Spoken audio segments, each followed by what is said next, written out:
सुखिनः सर्वे सन्तु निरामयाः, सर्वे भद्राणि पश्यन्तु, मा कश्चित् दुःखभाग् भवेत्। ओम शांति शांति शांति। हम सब जीवों को तीन चीजें मिली हैं। एक तो मनुष्य शरीर, जिसमें तीन साधन हैं, कर्मेंद्रियां, ज्ञानेंद्रियां और बुद्धि। वेदांत की दृष्टि से मनुष्य हर जीवात्मा को 5 कोषों से आवृत है, ऐसा माने। यह जो दिखाई देता है, अन्नमय कोश, प्राणमय कोश, मनोमय कोश, विज्ञानमय कोश और आनंदमय कोश, इन 5 आवरणों को जो उतार देता है, ये पंचकोशी यात्रा पूरी कर लेता है, वह परम धाम को प्राप्त हो जाता है। अहम ब्रह्म परम धाम, ब्रह्म धाम है। धाम कहते हैं जहां कोई रहता है, रहने की जगह को धाम बोलते हैं। हम सब लोगों का परम धाम, जहां हमें अंत में निवास करना है, उस विश्राम और निवास को मुक्ति कहते हैं। रहते हम यहां भी हैं, इसलिए इनको 3 धाम भी बोलते हैं। जागृत धाम, जागृत अवस्था जहां हम रहते हैं, यहां भी तो रहते हैं ना, देह में, इसी में बने नहीं रहते, थोड़ी देर स्वप्नों में रहते हैं। आप तो कभी नहीं जाते स्वप्नों में, जाते हो? चाहे किस मजहब के नहीं जाते। मान लो हम लोग अनेक मजहब के हैं, सिख हैं, बौद्ध हैं, जैन हैं, हिंदू हैं, मुसलमान हैं, कथा में आए हैं, नहीं आए हैं। कई बार मजहब कथा में जाने को भी रोकता है, पर नींद में जाने को कोई नहीं रोकता, स्वप्न में जाने को कोई नहीं रोकता। कितना आलसी हो, जागृत में आने को मानता ही नहीं, आ ही जाता है। नहीं सोया ही रहे, छुट्टी, मुक्त ही है। पर सोया भी नहीं रह सकता, स्वप्नों में भी नहीं रह सकता। चलो बहुत अच्छा लगता है, यहीं बना रहे, फिर नींद में यहां से चला जाता है। जो 24 घंटे जागृत अवस्था में रहता हो, वो हमारा गुरु है। बोलो, रहते हो? तो फिर हमारे गुरु तुम नहीं हो। हमारा गुरु वो है जो सदा जागा रहता है। ऐसा कोई जीव नहीं है जो 3 जगहों में न जाता हो। इस तीनों जगहों को 3 धाम बोलते हैं। और कभी देखोगे 3 धाम यात्रा ट्रेन, 3 धाम की बस, ये चौथा क्यों छोड़ देते हैं? तुम भी 3 में ही घूमते रहते हो, चौथा तुम भी छोड़े हुए। एक तुरीय धाम है, परम धाम है, ब्रह्म धाम है, जहां परीक्षित पहुंचे थे। 7 दिन में परीक्षित ने 3 धाम में तो पहले से जाया करते थे, जहां काल सताता है, काल आता है, ले जाता है, मार देता है। जागृत में नहीं रहने देता काल, समय, समय तो हटा देता है। तुम चाहो तब भी यहां नहीं रह सकते, और तुमको तो हटाता ही यहां नहीं रहने देता समय। इसीलिए उनको 3 अवस्था कहते हैं। और समय तुम्हें बच्चा, देह से बच्चा भी नहीं रहने देता, जवान कर देता है। ऐसा कोई बच्चा जो आगे बड़ा ना हो, ऐसा कोई जवान जो पहले बच्चा नहीं था, ऐसा कोई जवान जो आगे बूढ़ा ना हो। काल विजेता, जिस पर काल का प्रभाव ना हो। आज अभी हम सिख परिवार में ठहरे तो बेलरी जय श्री कृष्ण बोली, तो ये बेलरी बोली तो गुरुमुख परिवार ने सत श्री अकाल का। तो इसने सुना सत श्री अकाल क्या होता है, क्योंकि अभी नहीं है वो। नमस्ते सीख लिया, कह मैं नमस्ते जानती हूँ, जय श्री राम जानती हूँ। और उधर विदेश में जो बोलते हैं वो भी बोल के बताया। अभी बांदा में कथा की तो बोलती है क्या, कौवा अलोहा, और इसी तरह से वहां का अभिवादन। तो हमने कहा सिख संप्रदाय का यह अभिवादन है। तब पूछने लगी इसका अर्थ क्या होता है? सत्य। तो ये बता दिया ट्रुथ, सत्य। श्री क्या होता है? सम्मान के लिए, हम बड़ों के लिए, माननीयों के लिए श्री लगाते हैं। फिर अकाल। अब अकाल जो है कोई आश्चर्य का नहीं है, तो हमने कहा बियॉन्ड टाइम, कालातीत, टाइमलेस, जहां समय नहीं है, समय समाप्त हो जाए। जैसे अकाल पुरुष कहते हैं महाकालेश्वर, स्वामी शांति स्वरूपानंद जी वहीं से आए, महाकालेश्वर। महाकालेश्वर जो काल का स्वामी है, काल का ईश्वर। बाकी सारी दुनिया काल का दास। काल के अंदर सब है। मेरे गुरुदेव बोलते थे एक काल क्या करता है, वही उपजाता है, वही समाप्त कर देता है। समय पर सब चीजें पैदा होती हैं, जवान होती हैं, समाप्त हो जाती हैं, बूढ़ी होकर, जर्जर होकर। आदमी नहीं, पेड़ जो अभी हमारे सामने पैदा हुए, कुत्ते, जीव, पशु, पक्षी, बड़े बड़े जो दिखाई देते हैं, ये भी काल के अंदर हैं। लोग कहते हैं पृथ्वी में वो क्षमता नहीं रही जो लाखों अरबों साल पहले थी। सूर्य में भी परिवर्तन हो रहा है, वो भी एक दिन बुझ जाएगा। सचमुच भले हम नहीं देखेंगे, माने काल सबको खा जाता है। महाकालेश्वर का मतलब काल का स्वामी, काल जिसे नहीं खाता।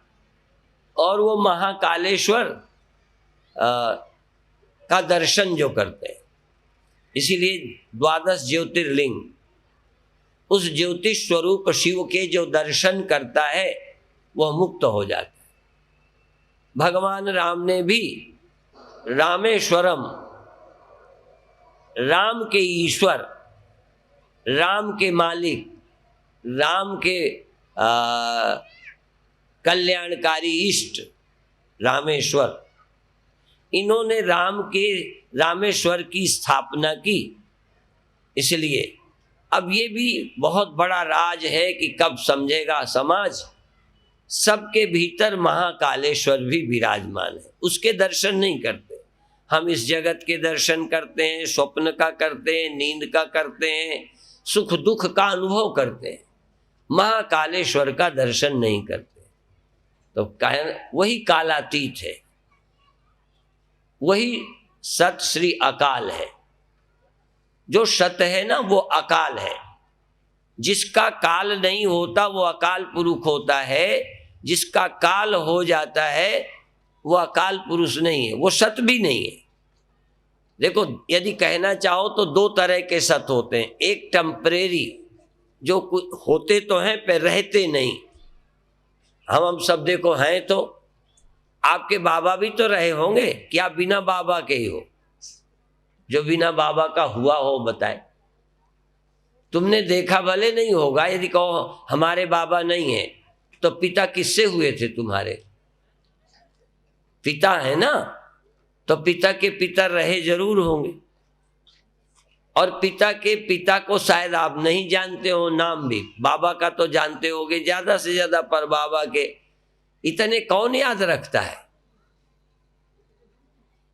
जिनकी परंपरा से हम चल रहे हैं उनको हम याद नहीं रखते। हमारे एक मस्त संत थे, तो एक लड़ होती है ना, जैसे एक लड़ बनाते हैं जंजीर, उससे सोने की जंजीर, उसको जंजीर बोलो लड़ बोलो, जुड़ती चली जाती है। कहते इनको लड़का क्यों बोलते हैं? कहते लड़ से आए हैं इसलिए लड़का है। लड़ जुड़ी चली आई है, मेरा बाप, मेरे बाप का बाप के बाप का बाप, कोई बिना लड़का नहीं हुआ। बीच में खत्म हो गई हो, मैं ऐसे पैदा हो जाऊं, नहीं। पैदा होने के बाद भले खत्म हुए हो, सब पैदा होते हैं चले जाते हैं। नदी बहती रहती है, बहती रहती है, और फिर भी दिखती है नदी है। जिस नदी को आज हमने देखा वो कल नहीं है, वो तो पानी गया दूसरा है। बल्कि जिस पानी में बहते में हमने डुबकी लगाई दोबारा डुबकी लगाई तो वो दूसरा ही पानी था, पर हमें लगता है हम उसी में हैं। ये सब संसार संसरति इति संसारा, सरकता रहता है, कोई टीका नहीं। और ये वीडियो वाले तो और ज्यादा जानते हैं। एक हम टीवी देखते हैं, कोई व्यक्ति खड़ा नजर आता है, उसमें चलता नजर आता है, वो खड़ा ही नहीं, वो लगातार चित्र इतने तेजी से बनते हैं कि हमको व्यक्ति खड़ा नजर आता है, वो है ही नहीं। और भी बचपन में हमने खेल किए हैं, रात के समय तिनके को जलाकर और तेजी से घुमाते हैं तो गोला दिखाई देता है, लंबा दिखाई देता है। आपने कभी देखा कि नहीं? हमारे छोटे में यही खिलौने थे। आजकल तो पैसे वाले लोग हैं, तमाम खेल खेलते, अपन तिनका ही जला के खेलते रहते थे, डिजाइनें बनाते रहते। अब विज्ञान की दृष्टि से गोला बन नहीं सकता। विज्ञान का सिद्धांत है सत्य का कि तिनका एक तरफ होगा। जो घुमाते भी हैं वो तब भी कितना तेज घुमाए, एक समय पर एक तरफ ही होगा, यहां होगा तो यहां नहीं, यहां होगा तो यहां नहीं, यहां तो यहां, पर फिर भी गोला तभी दिखेगा जब आग पूरे में नजर आती। पूरे में आग होती नहीं, नजर आती है। नजर आने से लगते हैं गोला है, गोला बन गया है। ना तो है ना बन गया है, सिर्फ दिखता है। जैसे स्वप्न दिखता है, स्वप्न आपको जब दिखता है तो है लगता है कि नहीं लगता है लगता है। जब नींद खुलती कहीं कुछ नहीं, उसकी हड्डी पसली भी नहीं मिलती, राख भी नहीं मिलती, कुछ भी नहीं वहां, फिर भी दिखता है। ऐसे ही कहते हैं ये जगत प्रवाह रूप से सरकता है तेजी से, फिर भी हमें लगता है हम वही हैं, हम वही हैं, हम वही हैं। शीशा देखते हैं कितने बदल गए, फिर भी कहते हैं हम वही हैं। बचपन का फोटो यदि क्रमशः तुमको देखने को न मिले तो हम पहले का फोटो अपना पहचान नहीं सकते, पर चूंकि खींचते रहते, फोटो देखते रहते, शीशे में देखते रहते, इसलिए लगता है ये हमारा ही है। तो ये जो संसार हमको लगता है वही है, ये वही नहीं है, स्थिर नहीं है, ये गतिमान है, बदलता है, परिवर्तनशील है। जो परिवर्तनशील नहीं है, काल जिसे नहीं बदलता, वो अकाल है। अकाल, उसी को अकाल कह दो, उसी को महाकालेश्वर कह दो, उसी को सत्य कह दो। हमारे यहाँ एक भगवान है सत्यनारायण। सत्यनारायण, हम छोटे में वही नाम सुनते थे, क्योंकि गांव गांव में सत्यनारायण की कथा होती थी, तो सत्यनारायण हमने सुन रखा था कि भगवान का एक नाम है सत्यनारायण, और सत्य नाम ज्यादा सत्य है। और नाम तो रखे गए, सत्य तो सत्य, सत्य माने जो सत्य है, झूठ है। शब्द तो दिए हैं, पर सत्य को ही सत्य कहा है, जो सदा रहता है। त्रिकाल अबाधित्वम सत्यत्वम, तीनों काल में जो रहता है। तुम्हारा बचपन तीनों काल में नहीं रहा, भूतकाल में था, अब नहीं रहा। किसी की जवानी आज है या अधेड़ है, ये वर्तमान में है, ये रहेगा नहीं। जो अभी है आगे नहीं रहेगा, जो था रहा नहीं, जो आएगा वो भी कुछ दिन बाद नहीं रहेगा, बल्कि वो तो ऐसा जाएगा कि फिर मिलेगा ही नहीं। यूं तो सब आते और जाते हैं, ये रहने वाला क्या है उसका नाम जानते हो पर उसे पहचानते नहीं हो। रहने वाले की कथा सारी दुनिया कहती है, पर रहने वाले से परिचित बहुत कम है लोग। जो सदा रहता है उससे परिचित होना, जिससे काल का भय चला जाए, निहाल हो जाए, धन्य हो जाए। नहीं तो क्या है, कितना जोड़ो, एक दिन वो आएगा जब तुम्हें अपने सब किए हुए का पश्चाताप होगा। कोई लाभ नजर नहीं आएगा, घाटा लगेगा। जिन्होंने जो कुछ जोड़ा है जब जाने लगेंगे तब लगेगा कि हम किसमें मरते रहे, भजन किया नहीं, ध्यान किया नहीं। और दूसरी तरफ देखो, परीक्षित यदि 7 दिन कथा न सुनते तो वो भी जाते। जाना तो पड़ेगा, पर पछता के न जाए, लुट के न जाए, पिट के न जाए। ऐसी कमाई करे जो छोड़ के न जानी पड़े। अभी बेटे छोड़कर जाओगे, बाप छोड़कर जाओगे, पत्नी या पति छोड़कर जाओगे, धन छोड़कर जाओगे, जो कुछ भी किया है समझो लेके ही नहीं जाओगे तो पछताओगे नहीं। चाहे लोक परलोक, लोकई में देखो, कहीं खेती करते हो तो कुछ वहां से लाते हो, बाजार जाते हो तो कुछ लाते हो तो खुशी होती है कि आज इतना काम बन गया। और यहाँ भी यद्यपि खुश हो रहे हो कि ब्याह हो गया, लड़का हो गया, दुकान में रुपया आ गया, बिल्डिंग अच्छी हो गई, पर ये जितनी मेहनत की है आप जरा ख्याल करें कि आप लेके जाएंगे? नहीं जाएगी। अच्छा दे, चलो जो जिंदा हो कि हम हैं, चलो ये बने रहते लुट के भी बच जाएं तो अच्छा है। कभी कभी हम कहते हैं यदि बदमाश मिल जाए और सब लूट भी ले, छोड़ दे, तब भी बंदूकें लिए खड़े हैं, लगता है पता नहीं अब क्या होगा, तो लूट के छोड़ दे तब भी आदमी खुश होके लौटता है। लूट गया पर बच तो गया, बच जाने की खुशी है। और चलो कई बार थोड़ा पीट भी लेता है, फिर भी बच जाए तो अच्छा है, पर मार डाले तो क्या करेंगे? और आप तो ऐसा लगता है कि लूटेंगे भी और मरेंगे भी।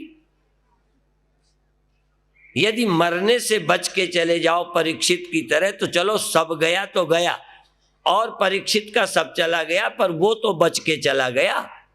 अपन तो देहाभिमान में फंसे हुए ऐसा लगता है जैसे मर ही जाएंगे, और नहीं मरेंगे इसका ज्यादा पक्का सबूत नहीं है, विश्वास तो करते हैं। इसलिए विश्वास भी एक बड़ी चीज है। विश्वास बहुत अच्छी चीज है कि हम शरीर छोड़ेंगे, कहीं जाएंगे, अपने कर्मों के अनुसार जाएंगे, स्वर्ग प्राप्त करेंगे, अगला अच्छा जन्म होगा, पहले जन्म में कुछ गड़बड़ी की होगी तो अच्छा नहीं है, माने कहीं ना कहीं एक विश्वास है। परंतु हम अमर हैं, ये अपरोक्षानुभव, हमारी मृत्यु नहीं होती। न मरने वाले के हमने दर्शन ही नहीं किए, आपने तो किए हैं, बोलो। अच्छा हमारे कर रहे हो ना? हम बहुत पहले से उज्जैन आते हैं, आप लोगों ने न सही, बहुत लोगों ने हमें उज्जैन में देखा है, अब भारत में बहुत जगह देखा है। तब हम जो दिखाई पड़ते थे ऐसे नहीं थे, अब और तरह के हो गए, धीरे धीरे और तरह के हो जाएंगे। एक दिन कई लोगों के सामने हम नहीं होंगे, जिसके दर्शन कर रहे हैं ये नहीं होगा, और जिसको तुम मैं कर रहे हो शायद तुम ये नहीं होगे, फिर होगा क्या? विश्वास बहुत अच्छी चीज है, पर अपरोक्षानुभूति, हमारे आद्य जगत गुरु शंकराचार्य, उन्होंने एक पुस्तक ही अपरोक्षानुभूति, एक लिखा विवेक चूड़ामणि।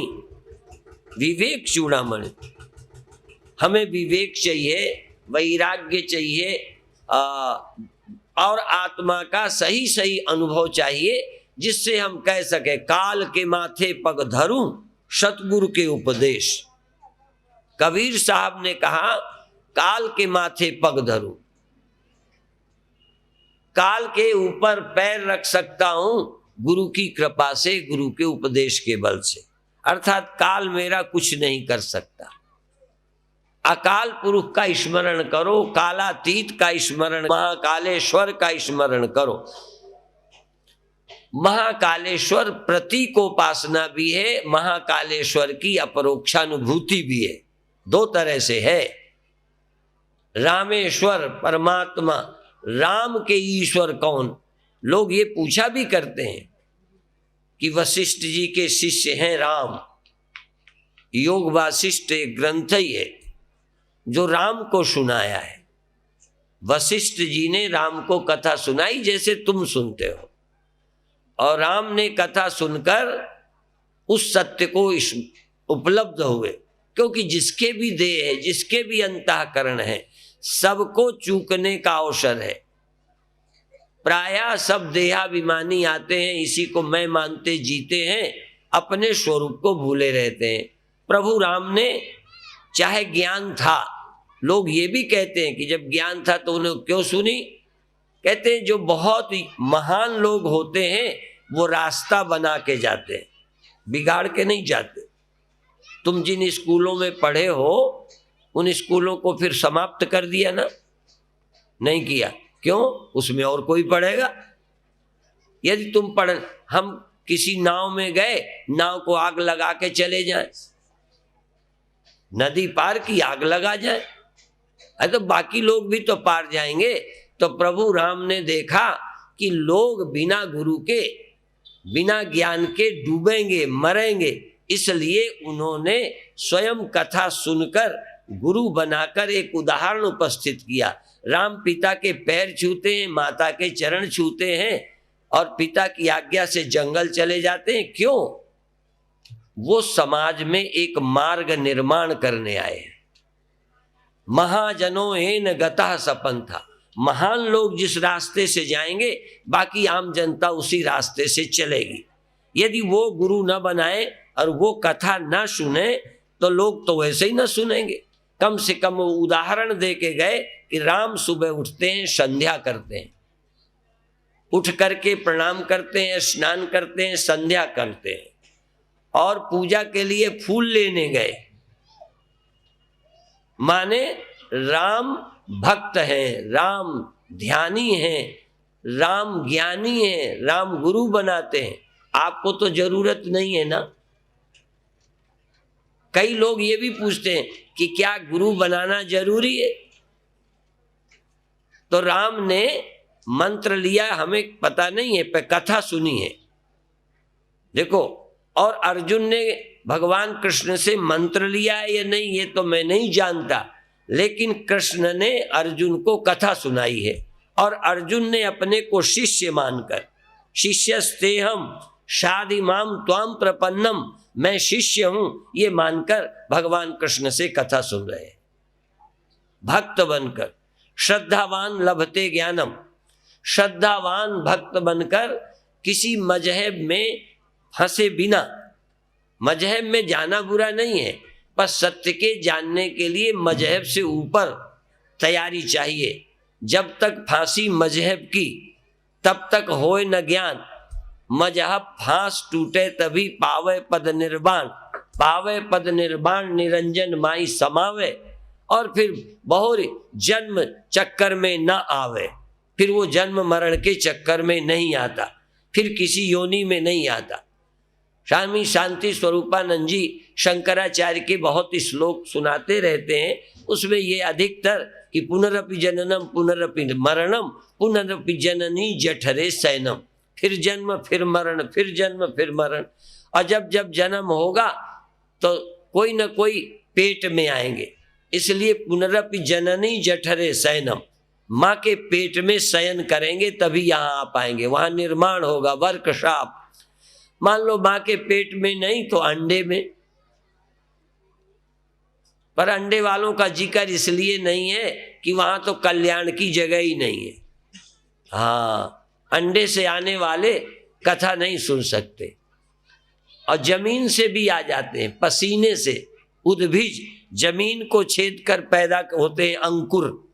जितने पेड़ हैं उनका पेट जमीन है, वहां बीज पड़ा रहता है, जमीन गर्भ है समझो, पेड़ों का गर्भ जमीन है, उसमें पड़े रहते हैं तो निकलते हैं, ऊपर पड़े रहे तो नहीं उगेंगे, मिट्टी में दबे हुए फिर अंकुर देते हैं तो उद्भिज हैं। इसी तरह से जल और स्वेद से, पसीने से पैदा होने वाले और अंडे से पैदा होने वाले और झिल्ली माँ के पेट में जाल में बंद, झिल्ली में बंद तैयार होते हैं। क्या आराम की जगह है, इसलिए पुनरपि जननी जठरे शयनम, माँ के पेट में सोए रहोगे।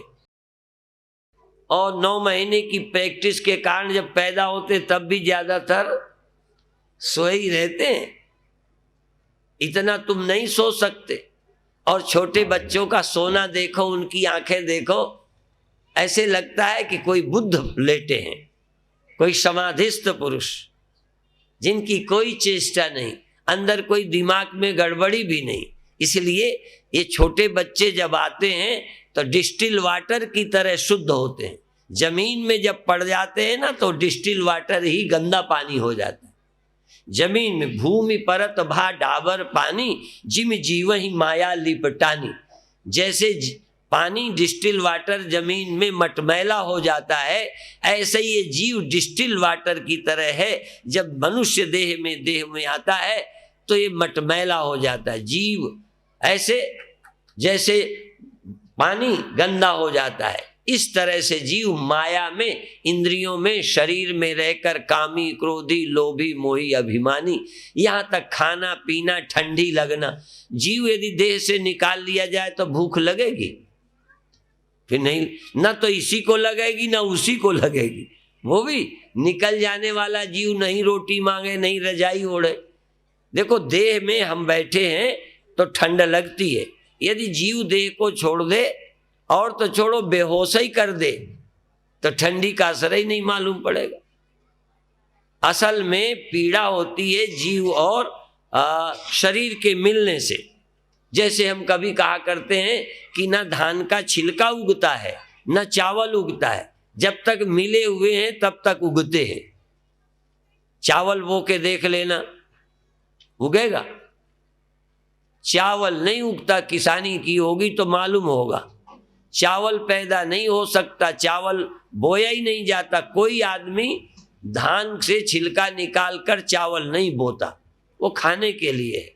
और छिलका भी नहीं बोता, उसको तो जलाते हैं या और कुछ बनाते हैं, तेल निकालते हैं, बहुत काम आता है वो भी। तो इसी तरह से न तो जीव को भूख लगती है न शरीर को, ये मिले हुए हैं तभी तक। न ठंडी जीव को लगती है न शरीर को, और न शरीर को मरने का परवाह है न जीव को। इकट्ठे हैं तभी तक परवाह है, देह छोड़ जाओ फिर कोई मरना मुरना नहीं है इस दोनों के। इसीलिए चित जड़ ग्रंथि खोलना, जड़ चेतना ग्रंथि परी गई, यद्यपि मृषा छूटत कठिनई। जड़ और चेतन की गांठ पड़ गई, खोलना है।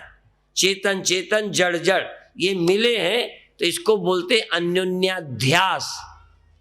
जैसे तवे को या चिमटे को आग में डाल दो तो आग तवे में आ गई, तवा आग मिल गए तो आग गोल गोल लगती है, लंबी लगती है।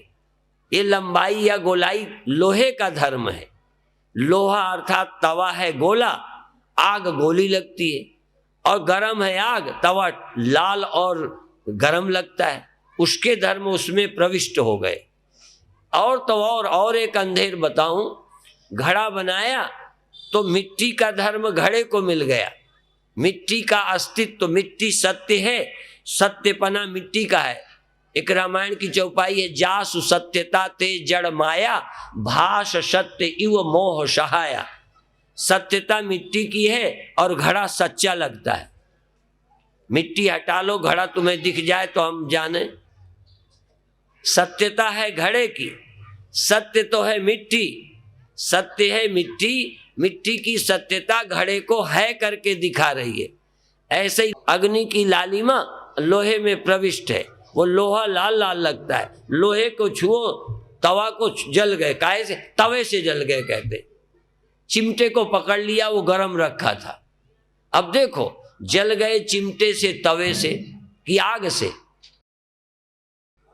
अब देखो, तो इस तरह से चैतन्य का देह में तादात्म्य हो गया, तो चेतन के कारण देह भी जीवित हो गया, है लगने लगा, जीवित लगने लगा। और फिर लगता है मर गया।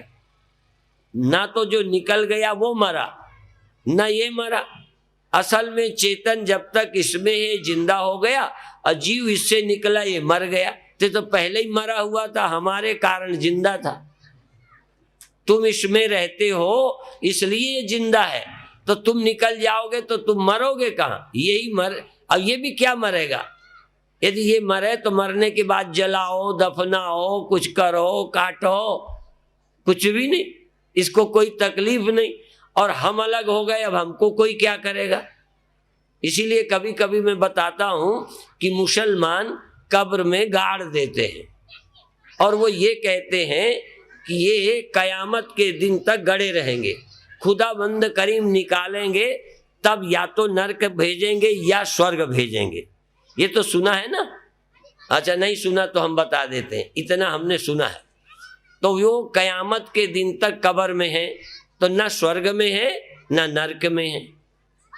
नहीं, कई बार तो यहाँ देश में कई अपराधी जेल में चले जाते हैं, जब तक निर्णय होता है कि अपराधी है कि नहीं, कई बार जमानत नहीं होती तो जेल में ही बंद है, और 3-3 साल 2-2 साल मुकदमे चल रहे, बाद में फैसला हो गया कि निर्दोष है, छोड़ दिए गए।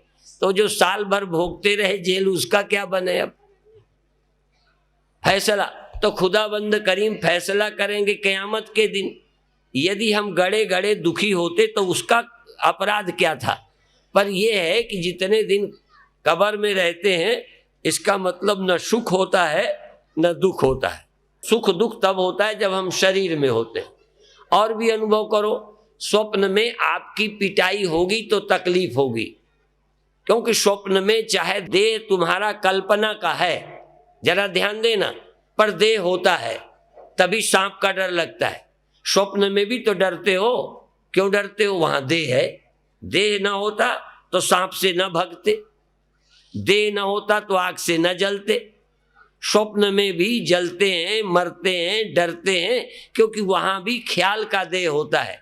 जहां देह नहीं होता तहां मौत नहीं है, तहां दुख नहीं है। इसीलिए जब देह का भाव मेरी चेतना से हट जाता है, यह मेरी चेतना ध्यान द्वारा, ज्ञान द्वारा देहाध्यास से मुक्त हो जाती है, तब ये जन्म मरण, हानि लाभ, सुख दुख, नरक स्वर्ग से पार चली जाती। जब तक ये देहाभिमानी है, तभी तक चाहे स्वप्न हो, चाहे मरने के बाद स्वर्ग हो या नरक हो। एक देह और मिलता है जो हम लोगों की याद में नहीं है, उसको बोलते हैं भोगायतन। परमात्मा हमको किए गए पाप का फल देने के लिए यम यातना शरीर, जिस शरीर से यमराज हमें तकलीफ देते हैं, उसको यम यातना शरीर बोलते हैं। जैसे स्वप्न में एक शरीर प्राप्त कर लेते हो, ये तो पड़ा रहता है, इसको तो एक मच्छर भी नहीं मच्छरदानी लगाए, अपनी खाट पर घर में पड़े, और स्वप्न में एक देह से रोड में गए, लड़ाई हो गई, डंडे चल गए, छुरी चल गई, घायल हो गए, अस्पताल भर्ती हो गए। बताओ, तो यहां पड़े हो या वहां हो? तो देखो तुम क्या हो, जहां तुम हो बस वही हो। जागृत में ये हो, स्वप्न में वो हो, सुषुप्ति में नींद में हो, और शरीरांत में किसी भाव देह में या अचेत अवस्था में हो, या फिर कोई देह में आओगे। बस आओगे तभी देह होगा, तभी कष्ट होगा। इसलिए निर्वाण मोक्ष कहते हैं जब देह प्राप्त नहीं होता। जब देह प्राप्त नहीं होता तो उसको मोक्ष कहते हैं। देह सहित ज्ञान रहे या भक्ति, इसको हम जीवन मुक्ति कहते हैं। देखो, देह रहते जो ज्ञानी जन हैं, देह रहते जो भगवान से जुड़े हैं, उनके स्मरण में हैं, वो शरीर रहते भी मुक्त कहलाते हैं। इसलिए कई भगवान के भक्त वैष्णव कहते हमारा जन्म होता रहे। वो जन्म को बुरा ही नहीं मानते, जन्म को बंधन नहीं मानते, और निर्वाण को मोक्ष नहीं मानते। और यदि है भी तो कहते वो हम नहीं चाहते, हम चाहते हैं शरीर और परमात्मा का स्मरण।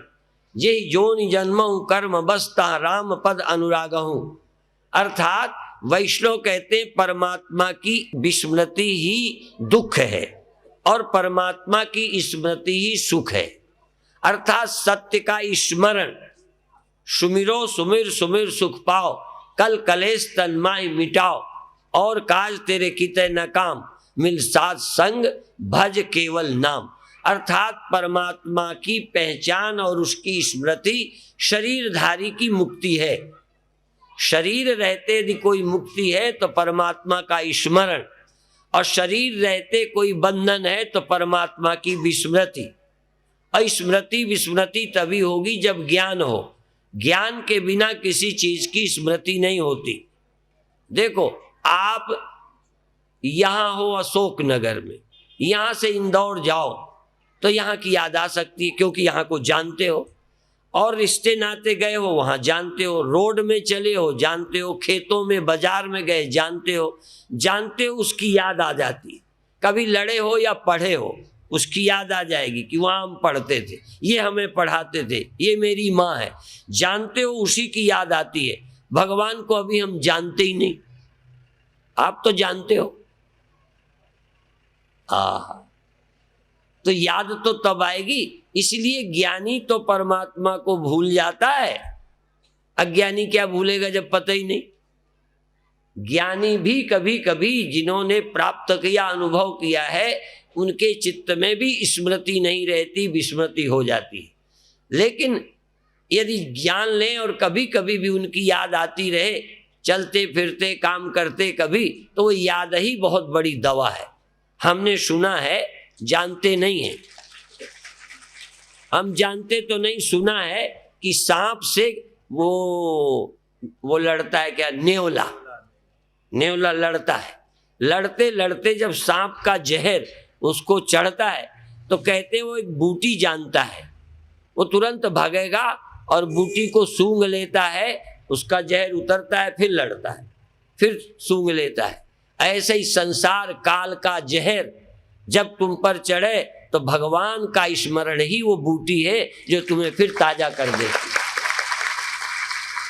और ये बात सच्ची है, हम इसको दावे से कह सकते हैं कि सत्य का स्मरण ही है। इसलिए सुमिरो, सुमिर सुमिर सुख पाओ, कल कलेश तन माहि मिटाओ। सारे क्लेश मिटते हैं भगवान के स्मरण से।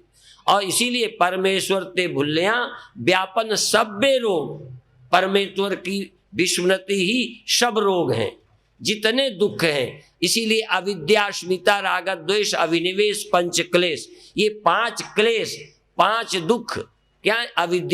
अविद्या माने परमात्मा आत्मा का स्मरण न रहना। प्रबल अविद्या कर परिवारा, मोह आदि तब मिटहि अपारा। असल में परमात्मा की याद ना आना। यद्यपि आप जब राम राम कहते हो, भगवान कहते हो, तो लगता है हम स्मृति करते हैं। यह भी साधन रूपा भक्ति है, ये साध्य भक्ति नहीं है, ये साधन रूपा है। अभी राम राम कहते हो तो जान जाओगे। और कबीर साहब ने मंडन भी किया राम का और खंडन भी किया। कबीर साहब कहते हैं यदि नाम से काम बनता होता तो दिया कहने से घर का अंधेरा चला जाए, भोजन कहने से भूख चली जाए। वो खंडन करते हैं क्योंकि अभी आप नाम लेते हो, पदार्थ तो नाम का है ही नहीं। राम पदार्थ है एक, राम नाम का एक पदार्थ है। वो कौन है? सत्य पदार्थ। सत्य नाम है, सत्य पदार्थ क्या है? जैसे घड़ा जानते हो, नाम जानते हो, घड़ा न जानो।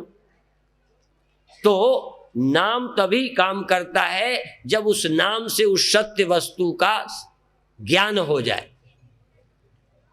तो और ये कबीर साहब ने कहा कि यदि नाम से बात बने तो आग कहने से जबान जल जानी चाहिए, क्योंकि आग आग आग आग आग आग, आप थोड़ी देर आग कहो आपका मुंह जल जाए, जल जाता है। पहले तो देखो मैं ही बोल रहा हूं, मेरे नहीं जला। हाँ, पर आग यदि रख दे मुंह में तो तुलसीदास ने ये भी कहा है, राम भजन के आलसी भोजन में प्रवीण, तुलसी ऐसे मुखन में धर दो आग नवीन। उनके मुंह में आग धर देना चाहिए जो खाने में तो चटोरी जबान बहुत चलती है, भगवान का नाम लेने में जैसे मौसी मर गई हो,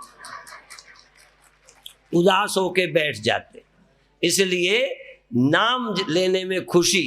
पर खैर अभिप्राय है कि जब हम राम राम कहते हैं तो राम पदार्थ से परिचय नहीं, शिव शिव कहते हैं, महाकालेश्वर कहते हैं, कालों का स्वामी, तो अभी काल के स्वामी का हमारा परिचय नहीं होता। इसलिए स्मरण करो। आपकी सुरति नारायण में, सत्य में, प्रभु में, अकाल पुरुष में, कालातीत में, महाकालेश्वर में, सत्य पदार्थ, सत्य पदार्थ, सत्य पदार्थ। जैसे ये नाशवान पदार्थ है, ऐसे ही ये नाशवान पदार्थ, अविनाशी पदार्थ कौन है? अब वो सत्य पदार्थ क्या है? राम क्या है? इंद्रियातीत है।